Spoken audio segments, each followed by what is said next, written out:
Guy Haeckel est un jeune garçon de 11 ans lorsqu'en 1973, il va partir camper pour la première fois avec son groupe de scouts. Malheureusement, un peu avant la nuit, on va se rendre compte qu'il avait totalement disparu et à partir de là, une longue série de recherches va avoir lieu. Guy ne semblera être nulle part, mais quelques jours plus tard, une série de témoignages pour le moins troublants va être déposée à la police. Pour tout savoir sur la triste et mystérieuse histoire de Guy Haeckel, lançons-nous maintenant dans la vidéo.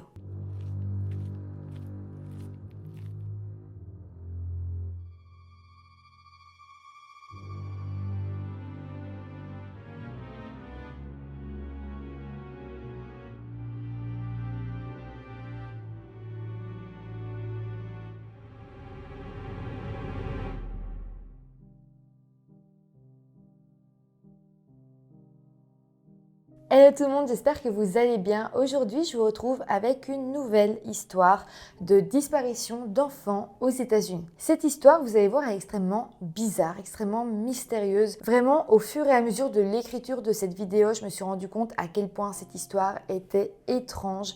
Et je trouvais ça important de vous en parler aujourd'hui parce que cette histoire n'est malheureusement pas résolue aujourd'hui. J'ai aussi trouvé malheureusement peu de sources qui parlaient de la disparition de Guy Haeckel, comme si beaucoup de personnes avaient finalement oublié son cas de disparition.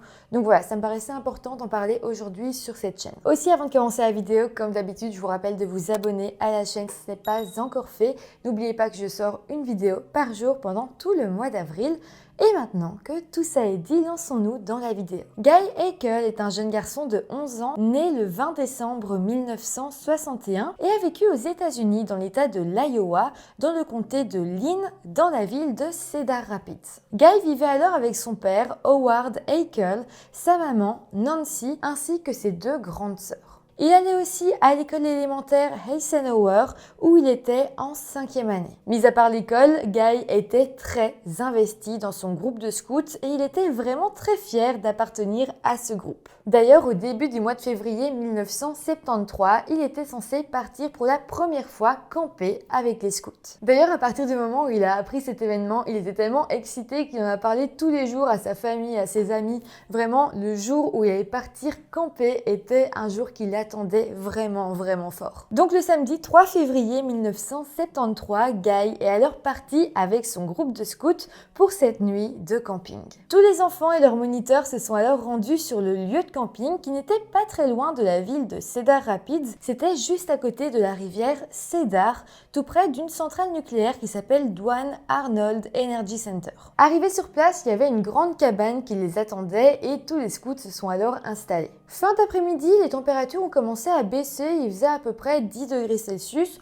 mais malgré tout, les animateurs ont décidé de faire des jeux à l'extérieur. Autour de la cabane, ils ont alors joué à un jeu qui s'appelle Capture le drapeau, où les enfants devaient s'affronter pour justement s'emparer du drapeau d'une autre équipe. Tout le monde s'amusait alors et puis vers 20h, l'un des chefs scouts a dit aux enfants qu'il fallait rentrer pour commencer à se préparer pour la nuit. Les enfants vont alors rentrer à l'intérieur de la cabane et comme d'habitude, le chef scout va tous les compter pour être sûr que tout le monde était bien là. Mais là, il va se rendre compte qu'il manque un enfant. Et très vite, on va se rendre compte que Guy était en fait l'enfant qui avait disparu. Dans un premier temps, les moniteurs vont pas trop s'inquiéter, ils vont simplement demander aux enfants s'ils savaient où était Guy et simplement les enfants diront qu'ils se rappellent qu'ils s'amusaient avec Guy. Par contre, ils se rappellent plus exactement quand était la dernière fois qu'ils l'avaient vu. Les moniteurs vont alors se mettre à chercher Guy pendant plus ou moins 1h30 à l'intérieur des bois, mais ils ne trouveront aucune trace de lui. C'est finalement à 21h30 que le chef scout va prendre la décision d'appeler le bureau du shérif du comté de Lynn pour demander de l'aide. Immédiatement, la situation va paraître très grave et en plus des adjoints du shérif, des agents de police vont arriver sur les lieux, la famille de Guy ainsi que des volontaires qui voulaient aider à le retrouver. Tout le monde a alors passé l'entièreté de la nuit à chercher après lui. C'est vrai que c'était inquiétant, mais au final, personne n'était non plus paniqué. Il fallait retrouver Guy, mais c'est vrai que des enfants qui se perdaient dans la forêt, ça arrivait et souvent, l'histoire se terminait bien. Simplement, effectivement, il faisait froid, il fallait retrouver Guy au cas où il se serait fait mal et puis il ne faudrait pas qu'il passe la nuit dehors, il pourrait peut-être même mourir d'hypothermie. Donc voilà, tout le monde s'est dit, on va chercher à l'intérieur de la forêt, on va le retrouver et on le ramènera sain et sauf. Mais bon, quelques heures vont passer sans que personne ne retrouve Guy et petit à petit, presque toute la zone sera parcourue. À 2h30 du matin, les agents du shérif vont eux dire qu'ils retourneront chercher le lendemain matin parce que selon eux, comme il faisait noir, c'était très compliqué de voir s'il y avait un indice ou quoi que ce soit. Donc ils ont préféré attendre le lendemain matin pour continuer les recherches. Ils sont donc revenus le dimanche matin dès 7h30 pour continuer à chercher. Entre-temps, pas mal de personnes ont aussi entendu parler de la nouvelle de l'enfant disparu et les autorités vont être rejointes par pas mal de bénévoles. Mais malheureusement, cette journée va s'avérer bien plus inquiétante car Guy ne semblait être nulle part. Vraiment, chaque coin et recoin va être fouillé par au moins 500 personnes présentes sur les lieux et aucune trace de Guy ne sera trouvée. Un avion va même survoler la zone ainsi qu'un hélicoptère, mais là non plus, rien ne sera trouvé. L'adjoint du shérif va quand même prendre la parole ce jour-là et dira que selon l'ensemble du bureau du shérif, eh bien, il ne s'agissait pas d'un acte criminel. Ils diront que si effectivement Guy était toujours en vie et perdu quelque part, ils étaient inquiets pour sa sécurité parce que les températures continuaient de baisser et il pourrait mourir d'hypothermie. Donc ce qu'on retient, c'est qu'au début, eh bien, l'acte criminel n'était pas envisagé. On pensait soit que Guy s'était perdu et avait marché vraiment très loin, ce qui faisait qu'on ne l'avait pas encore retrouvé, ou bien qu'il se serait blessé en tombant et qu'il serait coincé quelque part, incapable de bouger, ou pire encore qu'il serait tombé et décédé sur le coup dans un endroit qui n'aurait pas encore été fouillé. Il y avait aussi, selon le bureau du shérif, la possibilité que Guy est en fait fugué. Mais bon, la famille dira qu'il croit peu en cette théorie et d'ailleurs une certaine Madame Robert Claypool, qui était en fait une femme qui s'était occupée de Guy quand il était encore plus petit, quand il était arrivé chez les scouts, dira elle publiquement: Guy était un garçon obéissant et coopératif. Il n'est pas du genre à enfreindre les règles. Si vous deviez choisir un garçon ou une famille à qui quelque chose comme ça arriverait, ce ne serait pas les Eccles. Par là, elle veut évidemment dire que Guy se sentait bien dans sa famille, c'était une famille très unie et il avait aucun problème même de comportement. Il s'était jamais caché des moniteurs, il avait jamais essayé de faire des bêtises ou quoi que ce soit. Vraiment, c'était un garçon très gentil, obéissant et vraiment, il aimait beaucoup sa famille. Ça n'avait aucun sens qu'il ait voulu fuguer. Surtout ce jour-là, il attendait cet événement depuis très longtemps. Donc je pense qu'il voulait passer la nuit avec ses amis. Il n'aurait jamais pensé à fuguer. Donc voilà, même si selon les proches de Guy, c'était peu probable qu'il ait voulu fuguer, ça restait quand même une théorie pour les autorités. Évidemment, dans la région, la nouvelle de cet enfant disparu va commencer à arriver et des rumeurs vont en découler. Il va y avoir d'ailleurs une rumeur qui disait que Guy aurait pu être assassiné dans le cadre d'une sorte d'initiation de scout. Les enquêteurs parleront même de cette rumeur, mais ils rassureront la population en disant que ce n'était pas vraiment possible. Il y a aussi une autre rumeur disant que le corps de Guy aurait pu être jeté dans un puits. Mais là aussi, les enquêteurs diront avoir fouillé tous les puits aux alentours et qu'aucun corps n'y avait été retrouvé. Pour en revenir aux recherches sur le terrain, le lundi, donc 2 jours après la disparition de Guy, il va y avoir des recherches plus élargies et 250 chercheurs vont chercher Guy dans un périmètre de 5 km autour de la cabane où il était censé camper. Mais bon, malheureusement, encore une fois, ils ne trouveront aucune trace de Guy. Les parents de Guy vont, eux, parler aux journalistes et vraiment, on verra qu'ils avaient beaucoup de mal à tenir le coup. Howard, donc le papa, dira: c'est juste la foi qui nous fait avancer. Si le Seigneur a pris son âme, je veux son corps. Il faut savoir que Howard travaillait au sein de l'entreprise Electric Light and Power Company et d'ailleurs tous ses collègues ont fait partie des bénévoles qui ont recherché Guy autour du camp scout. Sinon, pour en revenir aux enquêteurs, ils emmèneront des chiens pisteurs sur place et l'un d'eux semblera suivre la piste de Guy sur un petit chemin qui menait vers la ville de Cedar Rapids, donc là où il vivait. Mais malheureusement, le chien a finalement perdu sa trace d'un coup en plein milieu de la route. Suite à ça, à partir du mardi, les autorités ont commencé à envisager enfin le fait que Guy ne se trouvait plus du tout dans les environs du camp scout. Et donc ils diront que d'une manière ou d'une autre, il se serait déplacé bien plus loin. Aussi, il faut savoir que les chercheurs ont fouillé la rivière Cedar en émettant la possibilité que peut-être Guy aurait pu tomber dans l'eau glacée et finir emporté par le courant. Mais là aussi, vous vous en doutez, ils n'ont rien trouvé de particulier. Ensuite, le mercredi matin, il va sembler y avoir des nouvelles choses dans l'enquête et c'est là que tout va devenir bien plus étrange. En fait, les parents de Guy vont recevoir un appel téléphonique et au bout du fil, il y avait un homme qui a voulu rester anonyme. Cet homme, au bout du fil, a alors parlé à la maman de Guy et il lui a dit qu'il savait où se trouvait Guy. Nancy, donc la maman, lui a alors demandé en pleurs où se trouvait son fils et l'homme anonyme lui a répondu « C'est à moi de le savoir et à vous de le découvrir ». Après ça, l'homme a raccroché et les parents de Guy ont immédiatement appelé les autorités qui ont réussi à retracer l'appel. L'appel avait en fait été passé depuis une maison située dans le nord-est de la ville de Cedar Rapids. Les agents se sont alors rendus immédiatement sur place dans cette maison, mais ils n'ont trouvé aucune trace de Guy. J'ai pas trouvé plus d'informations par rapport à ça, donc selon moi, il y a deux possibilités. Soit quelqu'un dans la maison aurait fait une blague, soit l'homme anonyme qui peut-être savait effectivement quelque chose à propos de Guy s'était branché sur la ligne téléphonique de cette maison pour passer l'appel pour qu'au final, il soit introuvable. Donc là, soit il s'agissait d'une blague, soit c'était une piste sérieuse, mais dans tous les cas, c'était impossible de remonter jusqu'à la personne qui avait passé l'appel anonyme. Mais après ça, la police va aussi recevoir un appel anonyme dans leur bureau. Il s'agissait d'un homme qui disait qu'il avait vu Guy en train de faire de l'autostop sur une route à proximité justement du camp scout où il avait disparu. Mais voilà, ce qui est vraiment étrange dans cet appel, c'est que l'homme au téléphone va immédiatement raccrocher avant même de s'identifier. Son but était alors bizarrement de rester anonyme. Les enquêteurs vont là aussi retracer l'appel et il s'avérera qu'il venait d'un téléphone public qui se trouvait dans la ville de Cedar Rapids. L'homme qui avait donné ces informations à la police ne sera donc jamais retrouvé, on ne saura pas si les informations étaient vraies ou fausses et on ne saura pas non plus s'il s'agissait du même homme qui avait appelé plus tôt la maman de Guy. Après ça, un nouveau témoignage, moins suspect cette fois, va retenir l'attention des policiers. Un homme va expliquer avoir vu Guy le lundi matin après sa disparition dans une station-service dans l'état de l'Illinois. Il dira que Guy lui aurait parlé et lui aurait dit qu'il n'avait pas dormi ni mangé depuis plus de 24 heures. L'enfant n'avait rien dit de plus et le témoin avait simplement imaginé qu'il s'agissait d'un enfant qui avait fugué.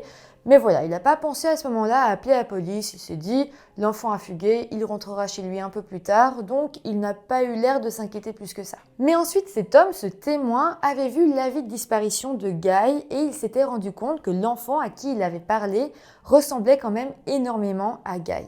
C'est donc suite à ça qu'il avait décidé d'appeler la police pour leur dire que potentiellement Guy avait fugué et qu'il se trouvait dans l'état de l'Illinois. Malheureusement, ce témoignage ne pourra jamais être confirmé et on ne pourra même pas retrouver le petit garçon que l'homme dans la pompe à essence avait vu parce qu'il a appelé la police des jours plus tard, donc le petit garçon était déjà parti assez loin. Donc voilà, ça reste un témoignage intéressant, mais rien n'a été confirmé. Pour en revenir à la recherche, nous sommes à présent le jeudi après la disparition et les recherches dans la zone du camp scout vont alors continuer. Les employés de la centrale nucléaire à côté se sont alors mobilisés pour fouiller la centrale et toute la zone aux alentours. Après cette journée, les enquêteurs vont officiellement déterminer que Guy ne se trouvait plus dans la région. Et donc suite à ça, les recherches qui étaient prévues le lendemain, donc le vendredi, vont être annulées. Le shérif du comté dira alors officiellement « L'incapacité de le trouver lors des recherches massives fait de la possibilité de fugue la chance la plus prometteuse de le retrouver vivant. » En fait, on se dit ici que s'il n'est pas dans les alentours du camp scout, c'est qu'il ne s'est pas perdu,